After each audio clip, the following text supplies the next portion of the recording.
Welcome back, all you Fabricans and Fleshbags, to the super, not funny show, reviews.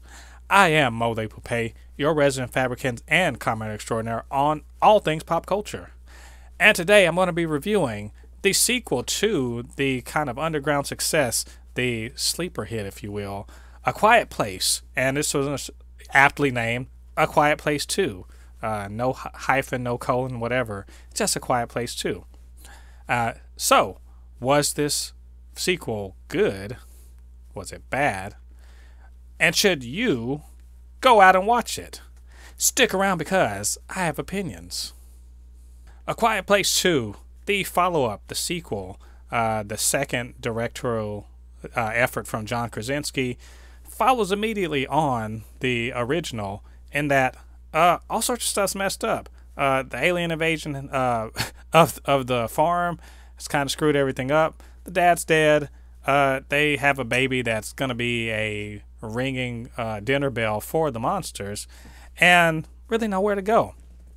All they know is they've got to start heading toward a signal fire that may indicate that somebody may be able to help them. And so what proceeds is, a journey to, into the unknown with maybe some safety ahead. But instead what they find is a loner who that they knew in a previous time, but now is kind of a shell of a broken man, just trying to get by day to day. But that doesn't deter the young deaf daughter, who has a kind of a secret weapon against the aliens, and that's her hearing aid that uses a particular frequency that messes up the hearing, the hunt by hearing aliens. And so she takes upon herself to go on a cross-country journey to try to get to this island where there is a working radio station where she thinks she can, use it to broadcast this signal and, start turning the tide against the aliens. Of course, it's kind of a stupid idea because it's like The Walking Dead out there. There's Walking Dead with no zombies, but definitely a lot of, hard-bitten people who are prepared to do all sorts of horrible things to each other in order to survive. So she can't go on her own. The loner in question goes after, and they have to make it all the way to that station without getting killed by either aliens or by some, bloodthirsty, awful people. At the same time, the mom, Evelyn, and the son, Marcus, and the little baby, they stay back at the little base in a concrete factory. But all is not well because the baby needs oxygen, because you can't just stay locked up in a little airtight, no sound making shoebox all day without some oxygen. And so oxygen, that has to be obtained. And also, did I mention Emmett, the loner, also injured Marcus with a bear trap. So he's kind of messed up. But hey, it's all good. The mom has to go and get stuff. No way that could ever go wrong. So what proceeds really is sort of things you've seen before. Let's call it like it is. Some things you've seen before, but done in a really good way. There's some good jump scares. There are some nice monster effects. There is, I guess, an escalation in the way the monsters are portrayed. There are actually some pretty awful people that we encounter. There's some great action set pieces. And of course, there are some good emotional moments. The best thing that this whole movie does, beyond, showing you how all this stuff started and the kind of the terror and the way people learn about how to survive in this world. But one of the best things this does is sort of investigates the trauma and, the way people deal with unenduring horror of the world that they live in, and how hope springs eternal, and that people just need a little spark to kind of get them through, something to fight for, something to believe in to get them through. And one of my favorite things is really there's a scene later towards the end, what I call the changing of the guard, where one generation passes the baton to the other. In the previous movie, we saw the father sacrifice himself for the kids, and the mother stand in the way of all the monsters, despite having just given birth, in order to protect them from the monsters.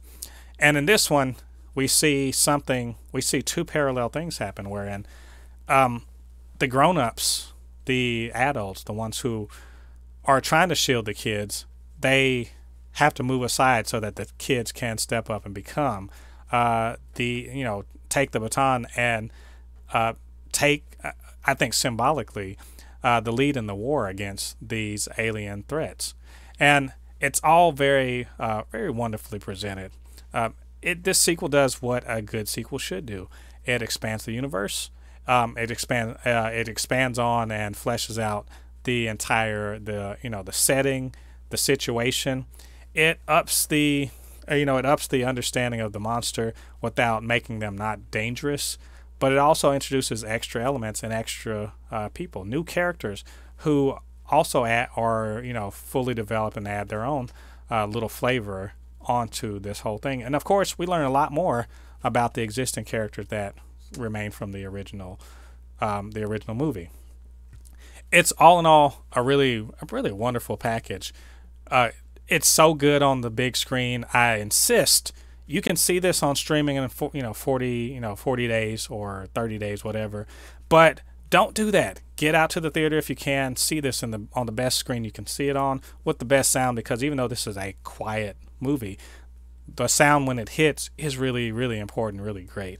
And you will definitely enjoy it a lot more in the theater, where you can focus on the whole movie-going experience.